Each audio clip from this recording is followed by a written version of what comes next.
అందరికీ నమస్కారం. నా పేరు పూజశ్రీ. 6వ తరగతి చదువుకుంటున్నాను. నాకు భగవద్గీత అంటే చాలా ఇష్టం. భగవద్గీత రోజు 4 శ్లోకాలు చదువుతారు రోజు.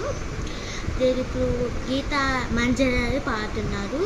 ఓం పాఠాయ ప్రతిభోగిత భగవతా నారాయణేన స్వయం వ్యాసేన దత్తికాం పురాణమునిరాం మధ్యే మహాభారతం అద్వైతాం పుతవస్సిని భగవతి అష్టాదశాధ్యాయిని అంబత్వా పరిసంతదారి భగవద్గీత భవదేశిని.